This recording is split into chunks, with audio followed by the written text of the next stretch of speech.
Amazing. You know, people have this like everywhere, outside schools, on dates. আরে সোহাগ ভাই, হ্যাঁ অবনি, কি অবস্থা? কি আর অবস্থা হবে বলেন? কেন, কি হলো তোমার বাস?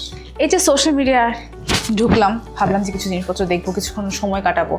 আমি তো একটা মানুষকে ছাড়া কাউকে দেখতে পাচ্ছি না। তুমি হানি আমিনের কথা বলতেছো? হ্যাঁ অবশ্যই, আপনি তো জানবেন, আপনি তো জানবেন। হ্যাঁ অবশ্যই, আমি তাকে অনেক ফলো বড় করি fan, অনেক এই আগে কারণেই তো থেকে। আপনার কাছে আসলাম।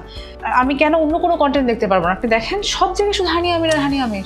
দেখো, এখন তাকে আনা হয়েছে তো এই কারণেই, তাকে হ্যাঁ, হাইপ করার তাই জন্য, বলেই- তাকে তার প্রমোশন করার জন্য, একটা ব্র্যান্ডের প্রমোশন করার জন্য আনা হয়েছে। ফুচকা খাচ্ছে সেটা একটা কন্টেন্ট, সে চটপটি খাচ্ছে, চা খাচ্ছে, এগুলোও কন্টেন্ট। এমনকি সে গাড়িতে ঘুমোচ্ছে।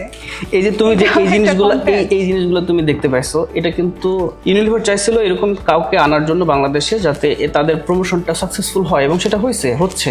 আচ্ছা বুঝলাম, আপনি আমাকে এটা বলেন, তাহলে হানি আমির কেন, এটা আমাকে বলেন। আচ্ছা দেখো, এটার পেছনে অনেকগুলো লজিক আছে। সেটা হচ্ছে, বাংলাদেশি কোনো অ্যাক্ট্রেসের যখন প্রমোশনাল ভিডিও আসে বা টিভি চ্যানেলে দেখা হয়, তুমি কি ওগুলো পাও না।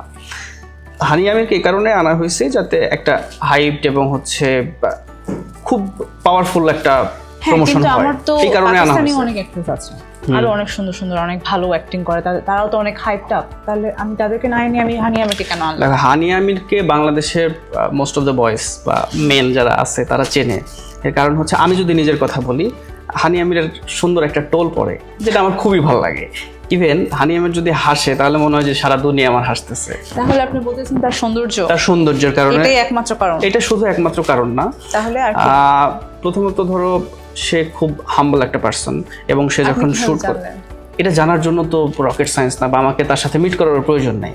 আমি তার যখন ধরো সিরিজ বা হচ্ছে কোনো এপিসোড দেখি, বা শর্ট ক্লিপস যেগুলো আছে, তখন সেগুলো দেখে মনে হয় যে এটা একেবারে ন্যাচারাল একটা অ্যাক্টিং হচ্ছে, এবং তার যে কো অ্যাক্টর বা অ্যাক্ট্রেস থাকে তাদের সাথে তার বন্ডিংগুলো খুব ভালো আচ্ছা, হয়। এই জায়গাটাতে আমি আপনার সাথে এগ্রি করবো যে তার অ্যাক্টিংটা অনেক বেশি রিয়েলিস্টিক মনে হয়। এক্স্যাক্টলি। আর তার মেকআপটাও খুব বেশি একটা ভাই, সুন্দর মানুষের মেকআপ লাগে না ভাই?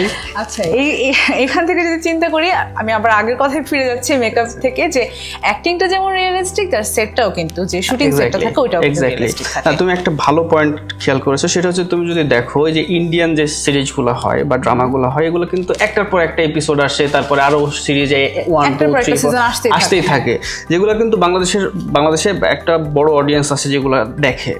সো এগুলা ইন্ডিয়ান এই ড্রামা সিরিজগুলো এখন এত বোরিং হয়ে গেছে, যেটা অনেক বেশি একঘেয়েমি হয়ে গেছে।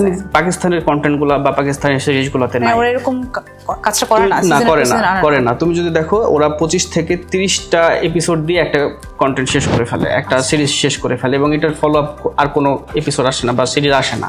তো সেই ক্ষেত্রে ধরো ইউনিক স্টোরি পাচ্ছে অডিয়েন্স, বাংলাদেশের অডিয়েন্স। বা যদি জেনজিদের কথা বলি, তাহলে ধরো হানি আমির যদিও মিলেনিয়াম, মানে আমাদের এজের, কিন্তু জেনজিরা তাকে পছন্দ করার উদ্দেশ্য হচ্ছে ইউনিক স্টোরি এবং কন্টেম্পোরারি অডিয়েন্সদের জন্য তারা কন্টেন্ট ক্রিয়েট করতেছে। এই কারণে আসলে তাকে চুজ করা হয়েছে। সবই বুঝলাম, বাট তাও এরকম এত বেশি এক্সপোজার একটা মানুষের, আমি কন্টেন্ট অন্য কিছু পাচ্ছি না খুঁজে। সেটা দরকারও নাই। এটা আমি নিতে পারছি কি হিংসে হয়? না না, হওয়াটা স্বাভাবিক, ঠিক আছে, হিংসের সমস্যা নাই। জন্য না, আমি অন্য কিছু বাট দেখতে এটা চাচ্ছি। প্রমোশনাল পার্সপেক্টিভে দিস ইজ গুড এনাফ। এবং আমি যেহেতু সোশ্যাল মিডিয়ায় কাজ করি, আমাকে এগুলো নিয়ে ঘাটতে হয়। আমি দেখতেছি অ্যালগোরিদম ভালো কাজ হচ্ছে, হতেই পারে, স্বাভাবিক। আচ্ছা ঠিক আছে, তাহলে আমি দেখতেই থাকি, আর তো কিছু দেখার দেখো।